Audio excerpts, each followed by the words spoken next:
My job is to somehow make them curious enough or persuade them by hook or crook to get more aware of themselves and where they came from and what they are into and what is already there, and just to bring it out. This is what compels me to compel them, and I will do it by whatever means necessary. Welcome to the Black Girls Heal podcast, where we talk about healing our intimacy disorders, unresolved trauma, and building a healthy relationship with first ourselves and then others.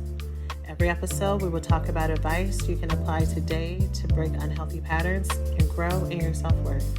I'm Sheena Lachey, Love Addiction Coach and Trauma Specialist. Let's begin. Hello, and welcome to the latest episode of Black Girls Heal. I'm sending you all so much love, and I hope that you are having a great day wherever you are. It is May.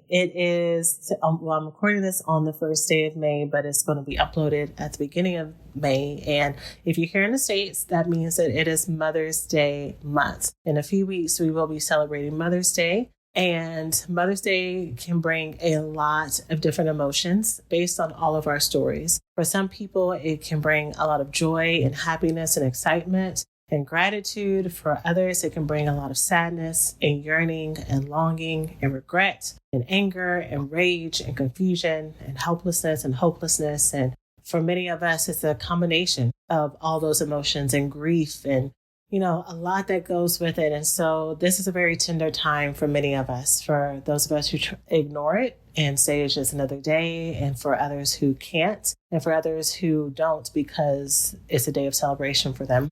So I try to always just hold space around that time. And so a few years ago during COVID, I had a Mother's Day workshop where I talked about healing from mother wounds. And so this year, I'm going to do another workshop, but this time it's going to be focused on how to cope when you have a conflictual relationship with your mother as an adult. So for some of us, as we have gotten older, things have gotten better with our mothers. Maybe they've started off conflictual and we became friends. For some of us, we've always been friends with our mothers, and so that's been a blessing. And for some of us, we've tried to do our own work. We've tried to send our moms articles. We've try to drop seeds for therapy, and it just hasn't gotten better. If anything, it's gotten worse. And especially the more you've worked on yourself, the more you're aware of how triggering and hard this is. And so on Thursday, May 11th, at 6:30 p.m. CST, we are going to have a workshop that we're going to be talking about that. So how to cope with the triggers that are coming up, how to share boundaries, or if you're in a situation, so many of my clients, so many of y'all live with your family members. You're in close proximity with them. Culturally, it's not as simple as going into no contact, and so how do you manage communication when it is forced and needed to be present? How do you forgive what's going on? How do you not let your identity be as wounded as it is when the person who has given birth to you, or the person who has been a mother figure for you, if they did not give birth to you, has hurt you in that way. So that is going to be a workshop for this month. As y'all can see, I'm trying to do smaller workshops here and there so that more people can have access to support and help, and also wanting us to have more ongoing healing. The Recovery School program is for our base foundation to heal all these wounds, get us in new patterns, and in the everyday, we want to make sure that we're constantly doing our emotional work to stay present with what we need. So that is what this workshop is going to be for. In honor of Mother's Day as well, it is time for us to talk about mother enmeshed men. I've dropped little seeds and little comments here and there, but today we're going to talk about what do you do when you are in relationship with, or if you happen to be a mother of a man who is emotionally enmeshed. This can cause a lot of drama, a lot of chaos, and we need to talk about it. So let's go ahead and jump on in. Thanks for listening to this week's podcast. Before we get started, let's take a small break to say thank you to this week's sponsors.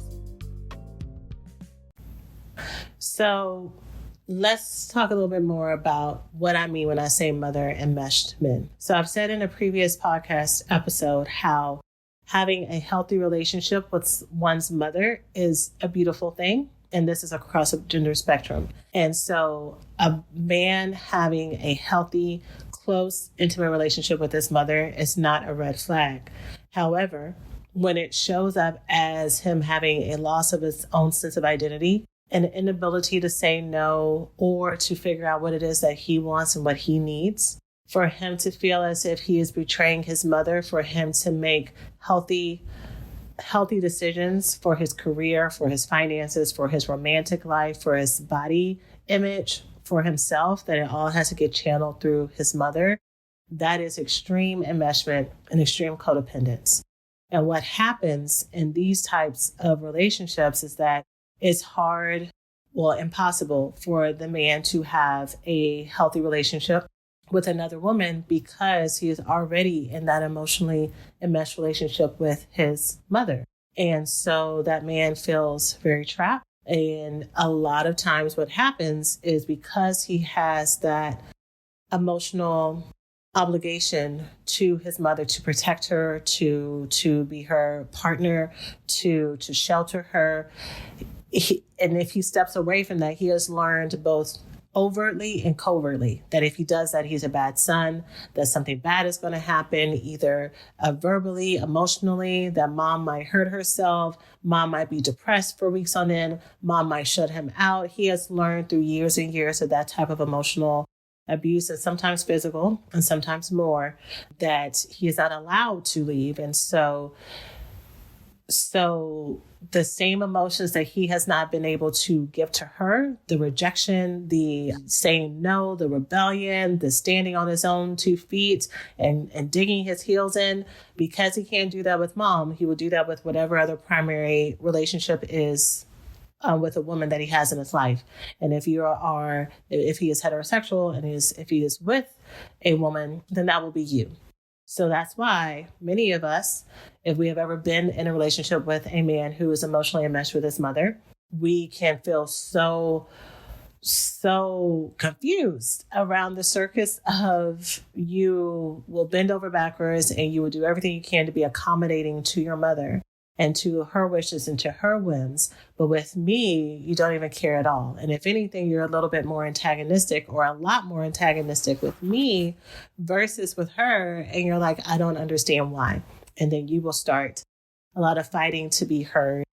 And it's just a back and forth. It's a battle you can't win. And depending on where the mother is, what her disposition is, she can be she can be very intentional and bold in flaunting the fact that she is the number one woman and that this is her son and this is her family and this is how it goes. Or she can be like very sweet and nice, but then, say things behind your back to your son and get in the middle that way and tell him how he deserves better and all this other stuff. She can be a blatant narcissist and be emotionally abusive to both of you at the same time. I mean, it could show a lot of different ways, but you're the one who's left in multiple levels feeling really thrown off guard. So in today's episode, I am going to talk to 2 groups of women. I'm going to talk to the women who are in relationships with these men and talk a little bit more about what that looks like for you. And then I'm also going to talk to the women who are the mothers of these emotionally enmeshed men. And here's the thing before I get too far, especially if you're new to this podcast, here's something that I need you to know. Here, I try to respect the fact that trauma is no respecter of persons. It's going to hit all of us in ways that if we were writing our own story, we would not want it to happen. We do not go into our life stories looking for ways to hurt people. We're not looking for ways to sabotage other people. We're not looking for ways to live in our own self-worth. But sometimes life circumstances and what we were given or not given as little girls, as young people, forms a perspective and forms a way that we operate in this world that even with our best intentions, we end up hurting others. That is a very cushioned way of me to say that my talking to the mothers of enmeshed men is not going to be filled with any kind of gotchas or any kind of shaming or any kind of how dare yous or anything like that, because I understand that women who have lived in this dynamic and created it, that you have created it because of what was done to you, because of what was not given to you, because of what you have seen. Most often, you were in your own emotionally enmeshed relationship with your own parents, or severely neglected or harmed in some way, and you're doing the best that you know how. Again, we can be doing the best that we know how, and it can have some really hurtful consequences. And I just know, because I've been in this work and because I've watched it, that it's never too late for any of us. Whether or not we're in our 20s or we're in our 60s or 70s, I've watched women, I've watched men of all ages, of all races, of all, genders, presentations, of all religious backgrounds. I've watched everyone in every group change. But you need the willingness to do so. You need the humility to do so. You need to have the openness that maybe what I thought was true is not true. And also courage, because oftentimes we do the things that we're doing because it's worked for us and as a way of self-protection. And so sometimes removing our dysfunctional patterns is terrifying, because we have learned from experience that doing something else does not provide the results that we need. That if I step out and do something else, I'm going to look stupid. No one's going to be there for me. I'm going to be disappointed. I'm going to be hurt. And I get it. And I hold space for that, because it is, so this work is sometimes the most terrifying things you'll ever do.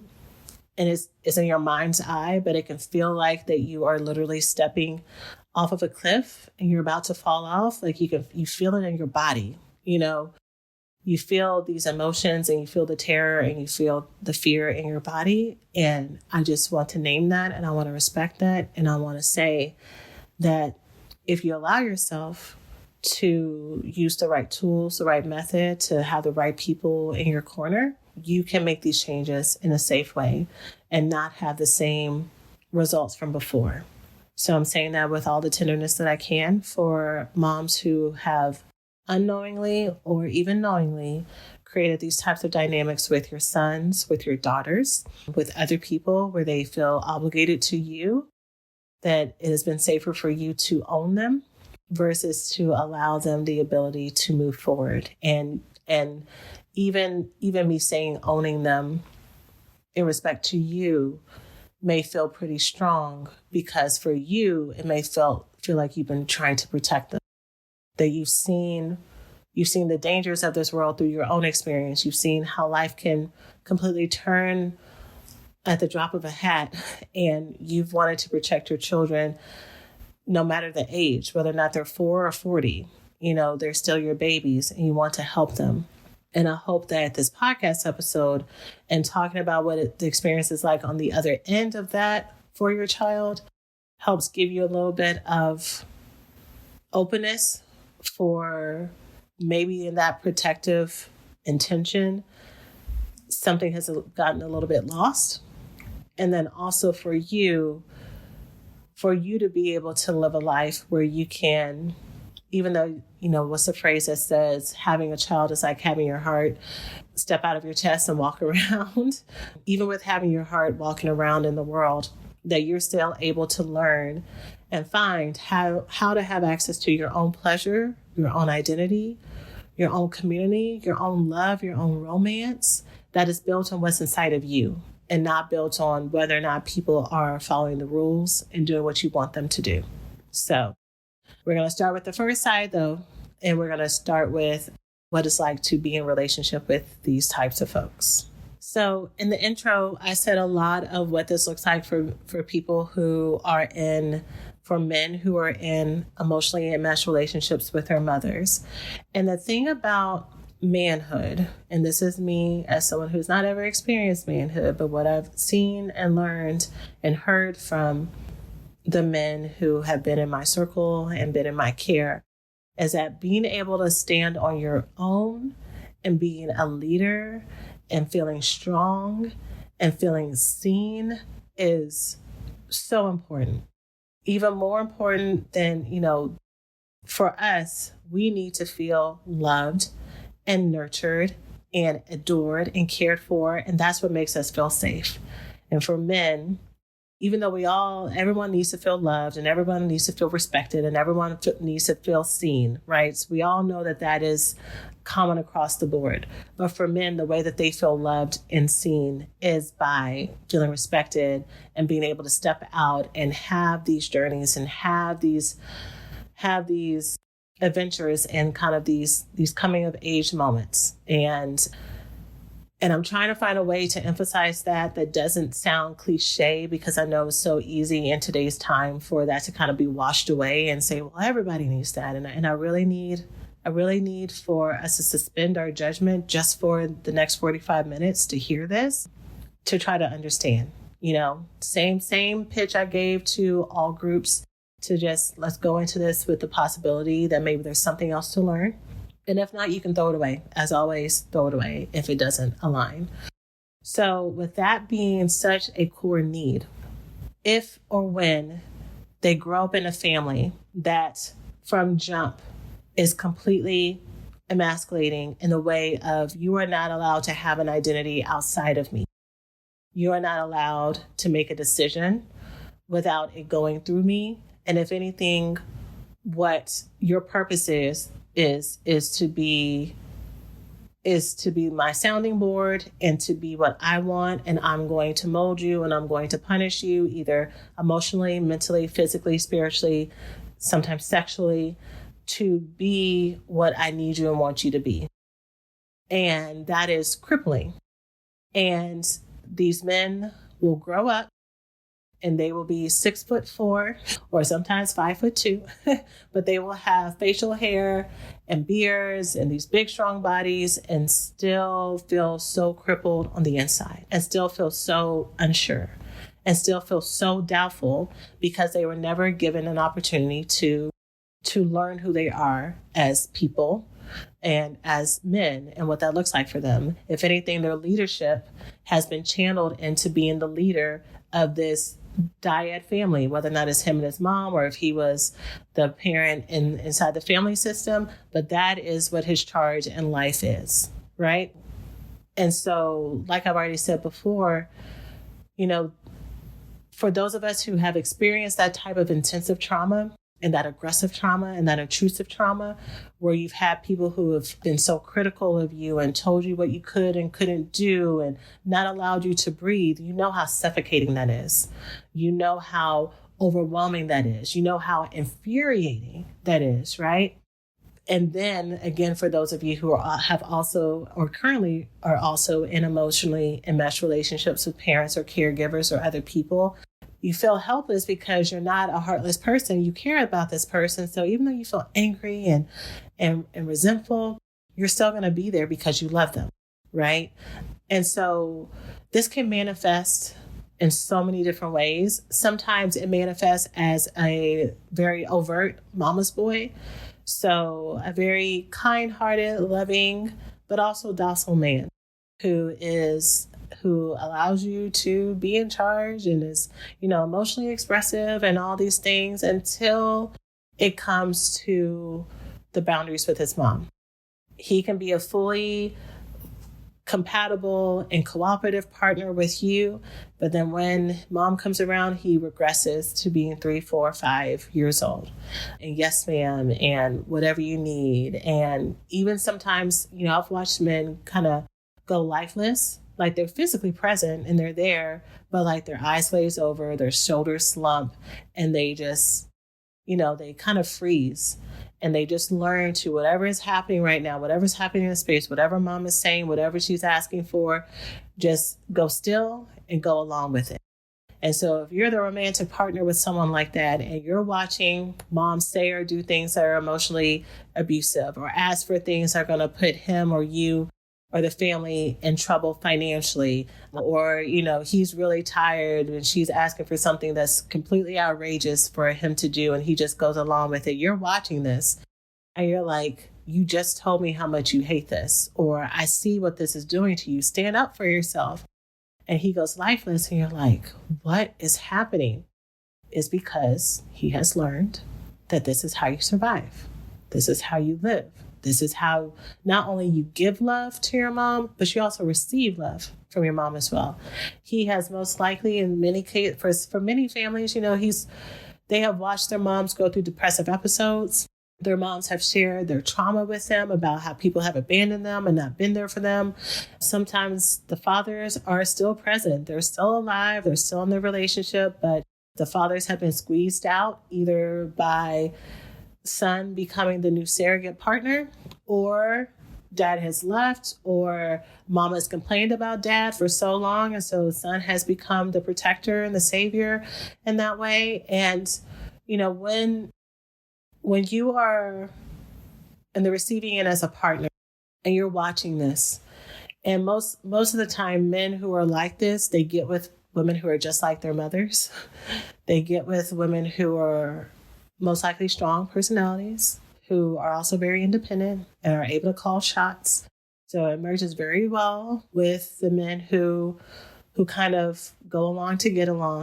And again, it presents as, oh, he's really agreeable and he respects my boundaries and he cares what I have to say and we're great life partners. And if only mom would get out the way, but really this man has just found another woman. I'm saying this respectfully, y'all. He's found another woman to run his life for him. And this is all subconscious, right? Like, it's just, how I talk about, we look for things that are familiar, even if they're uncomfortable, like we live this, so we understand it, right? So it would be so jarring for him to go from living a life where he was never allowed to have an identity or have his own sense of direction and doing his own thing all the time, to now he's with a partner who's like, well, baby, what do you think? And no, whatever you decide, I trust you. You're totally fine. He would not know what to do with that at all. So finding, if a better way to say it is finding an opinionated partner is more able to be received. That's what happens. And with that, we got alpha woman number one and mama bear meets wife. And wife or girlfriend. And, she has worked hard to not let anyone step on her toes. And she can spot disrespect. And you're not my mama. Like, you're his mama, but you're not my mama, right? And so depending on her disposition, whether or not these are direct conflicts or conflicts that girlfriend or wife brings to partner, it happens. And, what's really painful, and what I hear is really painful from the women who are in this experience, is not being protected by their partner. And I feel like that is such a core need for all people, but especially women, to feel protected in their relationship, to feel as if their partners have their back, to feel chosen, to feel special, to feel prioritized, whatever word connects more to you, to feel cherished, right? And so to have another relationship come in, what's the word, usurp, to take over that place that you rightfully should have as someone who's building a life with them, possibly having children with them, sharing a house and bills and everything else, like that can feel very overwhelming. If I was teaching all live, I would stop and say, does that make sense? And ask for questions. I'm not, so I'm going to keep going. So it can present as the mama's boy who either from the beginning you can tell, oh, wow, like they really don't have a good sense of self-worth, or someone who seems very self-confident and is very agreeable and a good life partner until around mom. It can also present as someone who is very commitment phobic. So again, think about the fact that this person has learned that to be in an intense relationship with a woman, an intimate relationship with a woman, means intensity, means a loss of identity, means that he is trapped. Literally, he is trapped. He could not get out of the house by himself. And if he did get out, what were the ways that he found an escape? Did he find an escape through sexual exploits, which is really common for people who struggle with sex and love addiction, because mom is priority. And so, no girlfriends were ever good enough. He had to be available for mom as well. And so he never really got an opportunity to learn how to build a deep, lasting, intimate relationship with someone that didn't get thwarted or didn't get interrupted or didn't get compared to somebody else. And so that's really hard, but you still need love. You still need connection. You still need to developmentally, go and explore. And so a lot of times that can be an escape mechanism. So whether or not it is pornography, a lot of sexual exploits, compulsive masturbation, all those things can be ways that he has learned to self-medicate and self-soothe. Constant infidelity, and there's never a woman that's good enough. Or they like the idea, how do I want to say this? Maybe they want to be in an intimate relationship, but they're not sure. They're not sure about it. And what that not sure actually means is that they don't feel safe. They don't feel safe because of how, and they don't have words for it either. They might even report, I really love my mom. And you might not even know that it's an emotionally enmeshed relationship because maybe he's even created a whole lot of distance with his mom, even though it's an enmeshed relationship. He lives on the other side of the country. He works a lot, so that way he's not as available to her. Like, he's created all these barriers to try to have some sort of independence from his mom. And so you don't catch it until you're deep in the weeds, or you start to see an interaction, or you listen a little bit more to the story. And so, of course, I manifest with men who have a hard time with being present, with moving forward, a lot of rage towards women. We see that a lot with a lot of our current red pill men out there who have been emotionally and mentally and physically and sexually and financially hurt or abandoned by the primary women in their lives. That's being turned around on everybody else because it's the only way that they can find some power by acting in that rage that they had never been able to experience for the rest of their lives. That has also crippled them and their ability to believe in themselves and think for themselves and love themselves because their primary person in their life has not loved them. So just like us, there's a lot of fight and flight. There's a lot of, let me go and try to do things to distract myself and stay busy and find pleasure and find joy. And they're constantly looking. And then there's also the freezing, the numbing out, and the numbing out whether or not mom is present, or numbing out whether or not they're just trying to find something to take away that ache inside of them. Hey, we hope you're enjoying the podcast so far. Let's take a quick break to say thanks to this week's sponsors. Wireless headphones. That'll be $200. I'll use my Capital One Quicksilver card. Now that's a hit. You used the Capital One Quicksilver card, which makes you the hero of every purchase. With Quicksilver, you earn unlimited 1.5% cash back on every purchase everywhere. I wanted running music, but unlimited 1.5% cash back is pretty heroic. Good instincts. Every hero needs a theme song. The Capital One Quicksilver card. What's in your wallet? Terms apply. See CapitalOne.com for details. At Lowe's, we know you can get the job done faster if you don't have to stop and come into the store all the time. That's why we've updated our app with your business in mind. With the app, you can build quotes, easily reorder your supplies, track orders, and much more. So you can get everything you need right away, stay on the job, finish it, and get started on the next one. Download the app today, because Lowe's knows time is money. Lowe's knows pros. This podcast is sponsored by Eucora. UTIs are the worst. One year, I had 8 UTIs, and I hated taking antibiotics so often. If you get UTIs, you understand how awful the cycle is. I was taking all the precautions, and cranberry products just didn't work. It was hard on me and my husband. I hated seeing her in pain, and I wanted to help. We're Jenna and Spencer, founders of Eucora. We make UTI relief products and innovative urinary tract supplements that give you a way to be proactive. At Eucora, we've helped over 400,000 people get their lives back. Eucora's UTI Emergency Kit helps you test for a UTI and manage your symptoms until you can see a doctor. Plus, their proactive care supplements support your urinary health from every angle. Get 30% off your first Eucora order when you text REFRESH to 64,000. Text REFRESH to 64,000 to get 30% off. That's REFRESH to 64,000. By texting 64,000, you agree to receive recurring automated marketing messages from Eucora. Message and data rates may apply. No purchase required. Terms apply. Available at eucora.com. Reply STOP to STOP. Help for help.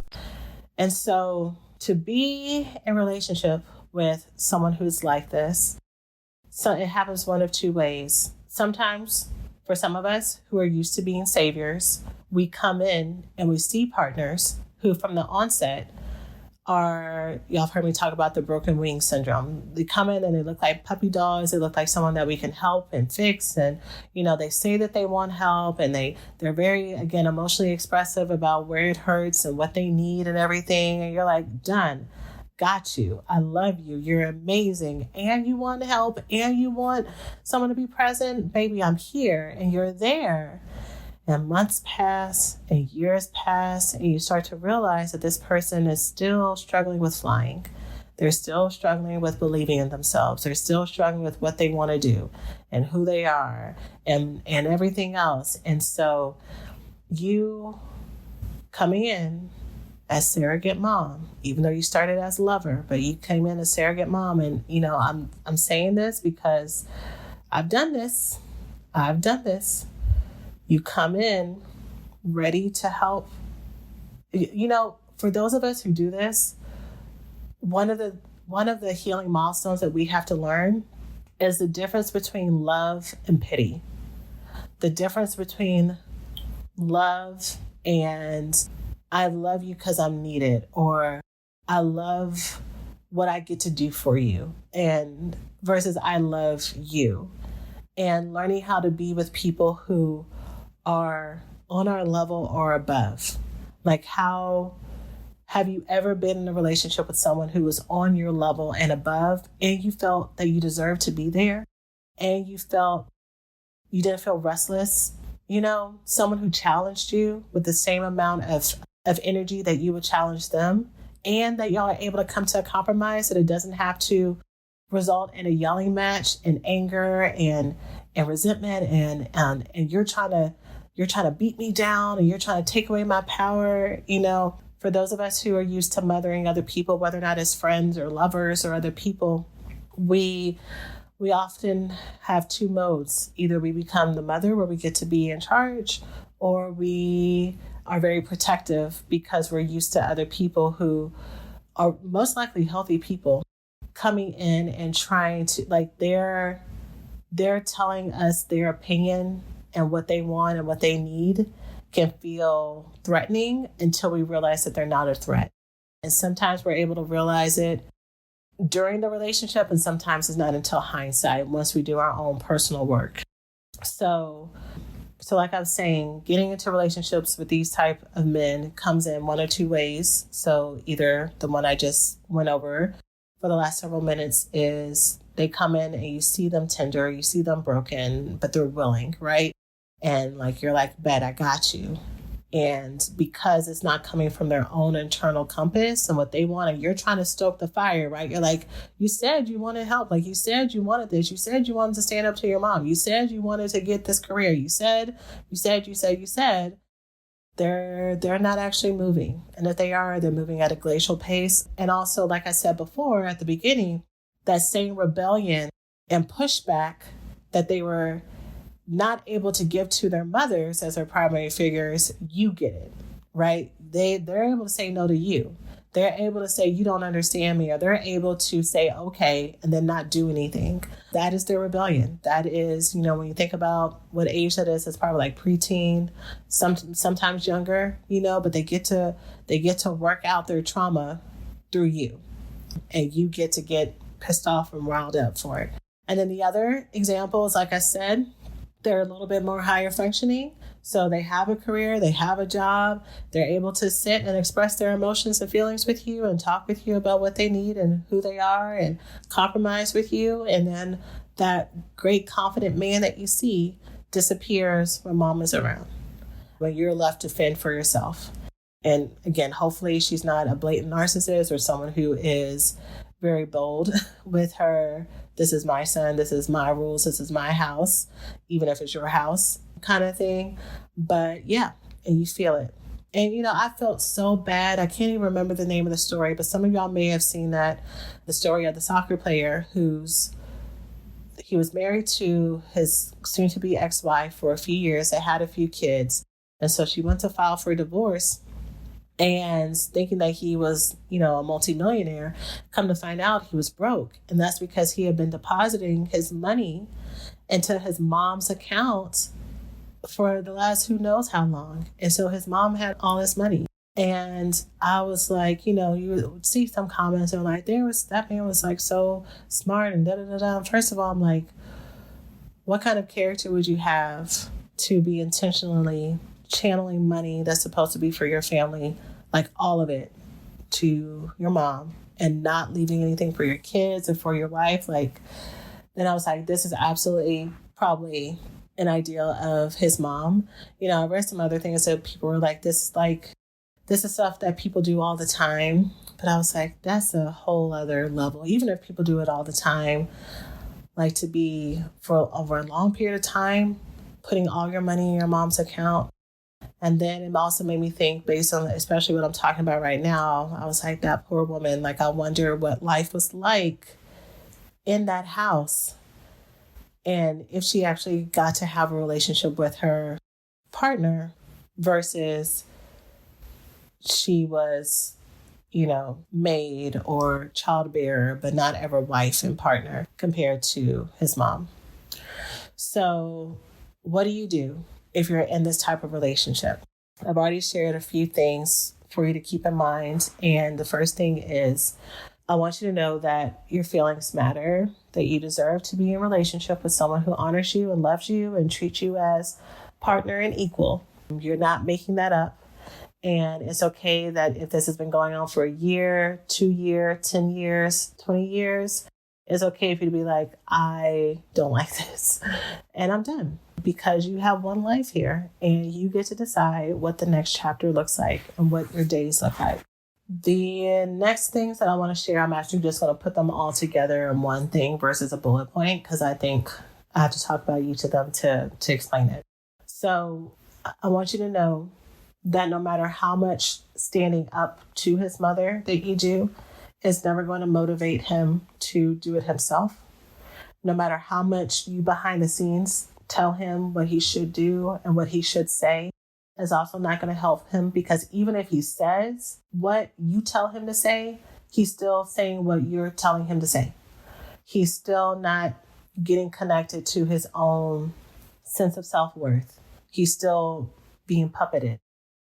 And if it has worked for you and you're still listening to this and you're getting the relationship that you want, and he's stepping up in the way, like now that mom is out the way, is he actually being the leader that you want him to be in the house? Is he actually using his voice? Is he initiating ideas? Is he protecting you? Or are you still the protector? Now, let's say mom does get kicked out the picture. Are you still the one who's having to call all the shots? And how is that wearing on your body, on your mind, on your psyche, on your heart? Are you getting tired of that? Or do you like it? I have yet to meet a woman who has lived in that state of being head of household who has been so happy to be there. I have more often heard of women who are head of household who, even if it feels good at the beginning, they get tired of it. And they want a man who is a partner and not someone who is a second child that they have to shepherd and herd in, right? And so what needs to happen is he has to get to a place for him to say, I'm tired of this. And for that to happen, you got to get out the way and let that man. And I could say let that human, because that's the same task that all of us would have to do if we had an emotionally enmeshed relationship with a caregiver. But we're talking about men right now. So you're going to have to let him stand up on his own and do it. And so what does that mean for you? That means this is where your own personal work comes into play at. You figuring out, you working through the emotional distress that causes to watch your partner go through that. you going through the distress and doing the work that you need to of how your family is being affected and how your relationship is being affected and how your kids are being affected, you doing your own personal work. And part of that personal work is deciding what you want and what you don't want. I'm going to say that again, because I've said this so many times in the last several episodes, and it's for a reason. You need to decide what you want and what you're able to live with. For some people, the payoff is worth it. Submitting in this area and letting this stuff go is worth being in this type of partnership, worth being in this relationship, worth being in this house, worth all the other emotional and mental benefits I get from me just accepting, okay, the mother is part of the package, or the dynamic between mother and son is part of the package. So I'm going to learn to live with it. Instead of you living in resentment with it, and instead of you living in dismay, and that eating at your body and that eating at your mind, you need to radically accept, this is what I've chosen. And so if this is how it's always going to be, how do I find joy with how things are? Right? So there's that radical acceptance. Or you say, it is not worth it. This is not what I want. And so if this is not what you want, if you knew that this was going to be this way forever, what is it that you can do in your own power to make the change? You cannot change him.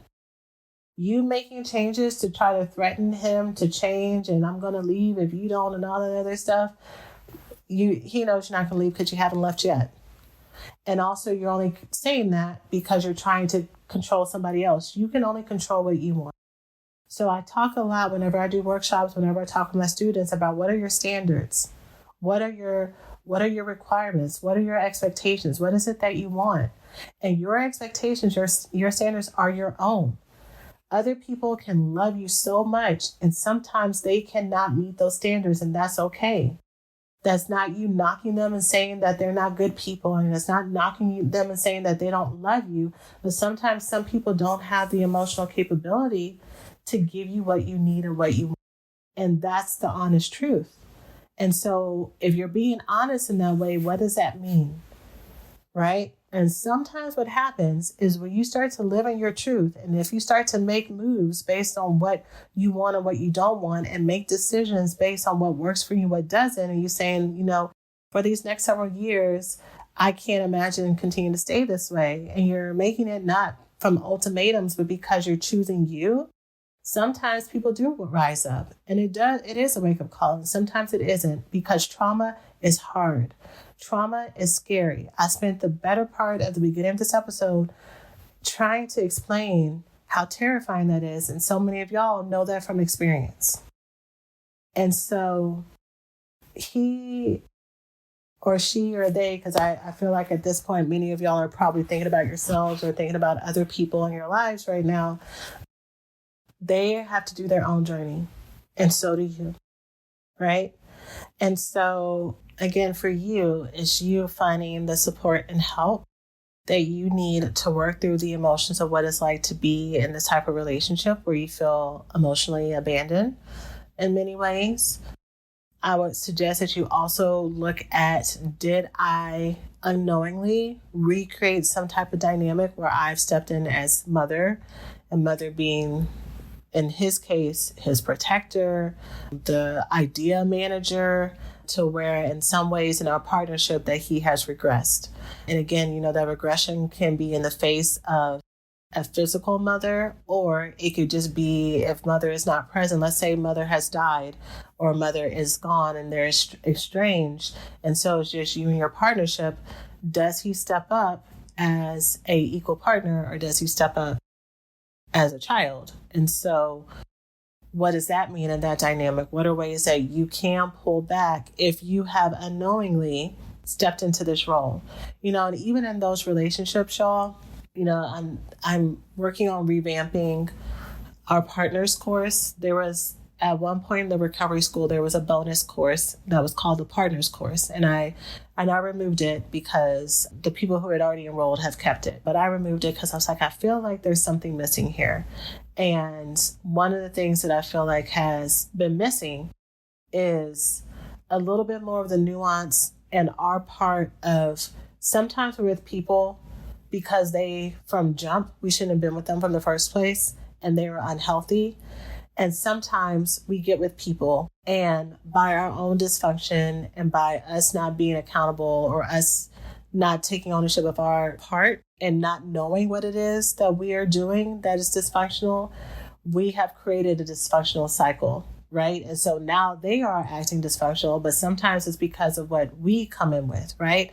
So have you created a dynamic where you have fostered your partner kind of leaning back versus allowing space for them to be your partner, right? And so I am really excited to start sharing some lessons for that for those who are open to that. Of course, not everybody will be. Some people want to be able to, yell down their partner and also have their partner stand up. And it's like you got to create an atmosphere for there to be an actual healthy balance here for that to happen. And sometimes that means you have to learn how to sit back and to listen in a different way and to talk in a different way. And sometimes to not talk at all and let your partner show up and let your partner's idea rule, even if you think that you have the better idea.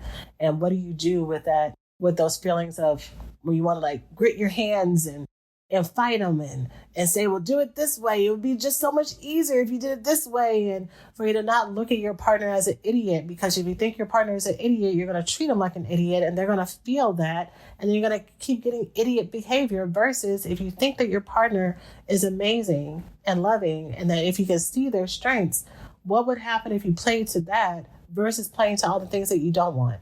Anyways, that's a conversation for a different day. But yeah, so that is part of what I wanted to say too.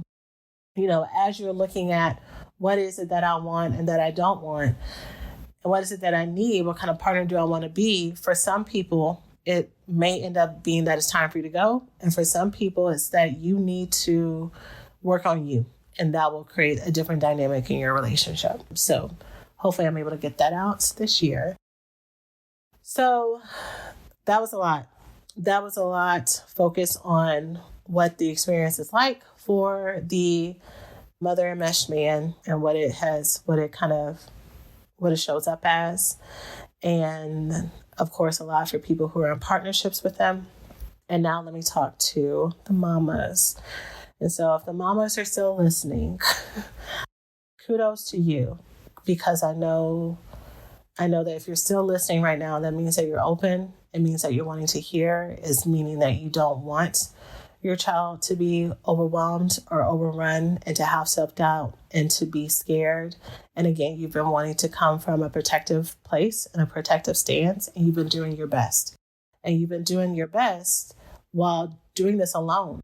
Sometimes you've been doing this alone while you've been in partnership with someone, and that has been its own place of torture and sadness for you. And sometimes you've been doing it alone because you've always had to live life alone and figure it out. And so you've been doing the best you can, just you and your little man, now your big man, or you and your kids, and you have been just trying to survive. And you thought that by being open and being real and being present and down to earth in all these ways has helped protect your child, protect your son, and give them wisdom. But sometimes it has actually done the opposite. A 3-year-old hearing about trauma that's too hard for a 20, 30, or 40-year-old to bear themselves. Just imagine the immense weight and confusion it is for a 3, 4, 6, 11, 12-year-old, 16-year-old even, right? And especially a child that doesn't have any power, doesn't really have the wherewithal and the life experience to know that some problems are bigger than smaller things, and wanting to fix it for you, wanting to make you happy, and then feeling all this pressure and sometimes being able to make you smile. And now they feel like it's always their responsibility. Being a parent, you don't know how these things are going to show up. And it's easy to shame ourselves and it's easy to get down on ourselves, but all we can do is we can forgive ourselves, know that we've done the best we knew how. And sometimes we did the best with impossible situations. Sometimes it wasn't even that we were trying to traumatize or trigger our kids. Like we were literally given crap to work with. There was no option B. And we had to do the best we could with option A. And option A produced the result that it did, but at least it was better than what it could have been before. And that's something worth celebrating. And that's something worth acknowledging. Even if, your kids are listening to a podcaster like me that's like, tell them what you feel. Like, you're like, do you understand what I've done to protect you and to love you, and they never will. And that's kind of a good thing that they never will. That means you've done your job right. That even though the results were not what they would have wanted, what it could have been, you've done good. So again, if you're listening up until this point, outside of giving you this validation, I just want to give you some journaling prompts, because where you are right now is really about self-exploration and figuring out what it is that you want so that you can transition your relationship with your child to where he can have more of his identity, more of his sense of self-worth, and you can also work through any fear that comes up for your own end. Grief, loss. For some of you, your child has been your only friend and your only confidant, or maybe your main one, the one that's stuck around in between fake friends and partners that's come and gone and family that's betrayed you. And your child has been that person for you. And so letting go in a different way is truly terrifying. And so I just want to give you some journaling prompts that you can do in the comfort of your own bed, couch, holding a pillow, just you and your book, you and your notebook, you and your pen to write out and kind of consider for yourself. Okay, this is in no particular order, but here they are. The first one is, what is it that you want for your son? And if you are in an enmeshed relationship with a daughter and you're listening to this and you've kind of heard how this can affect people's mental and emotional psyche and all that, then just exchange it. Or if you have a transgender child, whatever applies to you, go ahead and write that out. Again, the question is, what is it that you want for your son? And I'm going to keep it for male gender because that's the topic of today's episode. If he gets to have things, does that mean that you will lose something? And if so, what is that? So once again, if he gets to have the things that you want him to have, does that also somehow mean that you will lose something? And if so, what is it that you're nervous or afraid or anxious to lose? Another question is, how would you want your child's life to be, your son's life to be, if you were no longer here? What is it that he would be doing? What is it that he would be saying? How would he be showing up in the world? And what types of relationships would he have? What decisions would he be making on his own? And the next question is, does he know how to do that now? Does he actually get to practice that? Or does he know how to do it in spirit, but you're still the one doing it for him? I'm gonna give a really small example. For me as a younger mother or a mother of a younger child, Aiden, my son, is at the age where he could totally be dressing himself right now. He's 3, he'll be 4 next month. So before this month, oh my God, time, Lord have mercy. So, but I still dress him. It's quicker, it's easier, and low key, I'm gonna be honest, I like that little intimate time that we have together, right? And something else, though, is one thing that I love to watch is whenever I come across a man on TikTok that's doing his get ready with me routine, and he's like cleaning up his apartment and he's keeping things straight and he's taking care of himself and he's like paying his bills and he's like, he doesn't have just like one armchair in his living room. Like he's doing the thing, but you know how he learned how to do that? He has someone who taught him. He has someone who parented him, and parenting him was not doing for him. When I was learning about child development in school, they talk about scaffolding and the idea of you start off doing things for children, but then you teach them, you do it with them. So you're there like monitoring them and watching them do it. And then they do it, you allow them to do it themselves. And you encourage them and you say you trust them and you let them fall and you let them figure out how to do the mistakes on their own. So your child get to practice, And so I told myself, just to finish the story, I was like, okay, he turns 4 this month and that's it. At 4, he has to start dressing himself. And so, I'm going to build in more time into us getting ready to go wherever we're going to go. I am going to tell myself, because I heard myself say this out loud, that just because he's dressing himself does not mean that we could not have intimate time together, and that this is part of me loving him. Part of me loving him is helping equip him to be a man who can live a full, active life outside of me, who is going to thrive when mommy is not here. And that's what I want for him.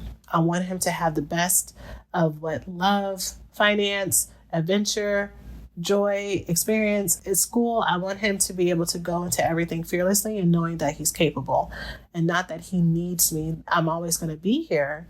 I'm going to be available, but that he can trust himself.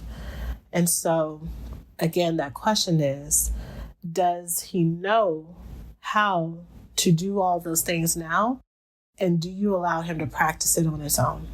And are you there just to be that encouragement ear and let him know that even when he falls and makes a mistake, that he is still strong enough and wise enough to figure it out, and you trust him, that you don't have to be the one who comes in and tells him what to do and to fix it for him, that he can do it himself.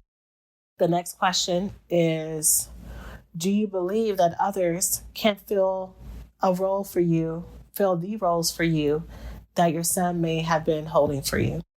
So whether or not that is friendship, whether or not it is emotional companionship, your fun buddy, the person who tells you jokes, the person who encourages you, is it possible for other people to come and fill in aspects of that role for you?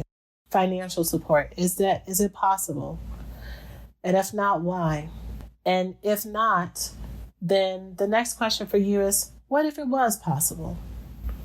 What if it was possible for me to have the type of life where there were other people who showed up in this way? And write that out. What would that be like for you if that was possible?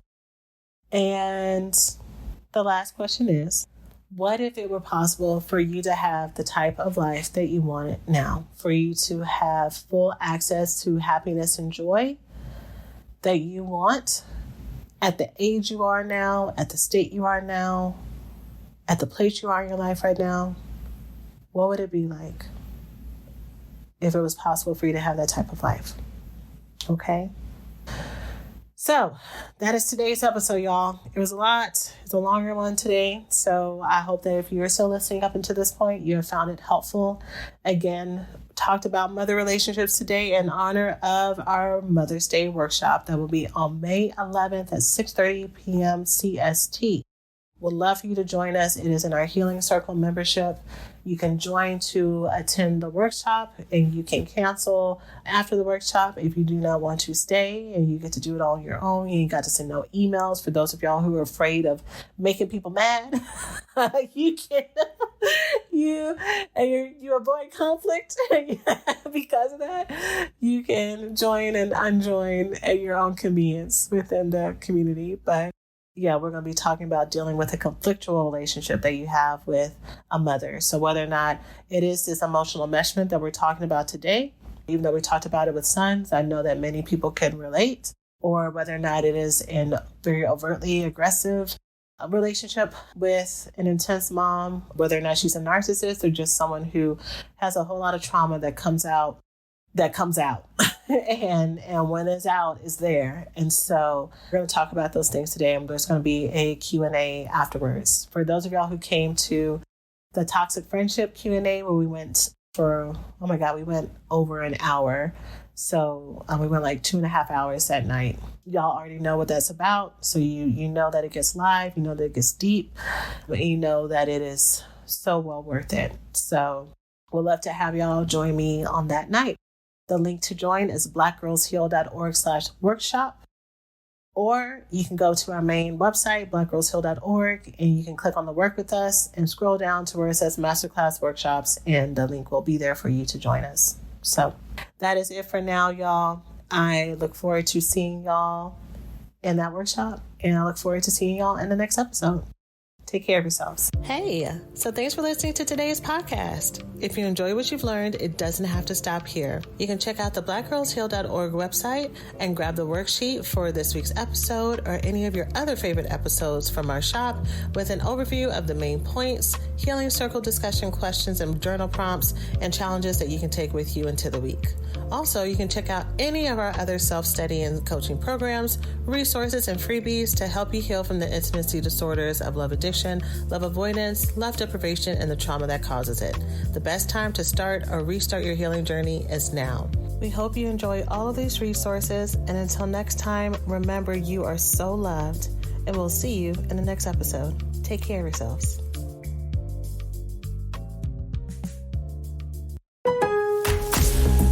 At Lowe's, we know you can get the job done faster if you don't have to stop and come into the store all the time. That's why we've updated our app with your business in mind. With the app, you can build quotes, easily reorder your supplies, track orders, and much more. So you can get everything you need right away, stay on the job, finish it, and get started on the next one. Download the app today, because Lowe's knows time is money. Lowe's knows pros. At Progressive, we know how much you love your recreational vehicles, so we decided to record this commercial in an RV. With a family on vacation. Mom, who are these people? Oh, that's Flo and Jamie. They're recording a commercial, sweetie. Don't they do that in the studio? Normally. No. But we wanted to feature a family who bundled their home and RV and saved with Progressive. Yeah, it looks like you're all out of chips. Okay, I think we'll just drop you off at the next gas station. Bundle your home and other vehicles with Progressive. Progressive Casualty Insurance Company affiliates and other insurers. Discount not available in all states or situations.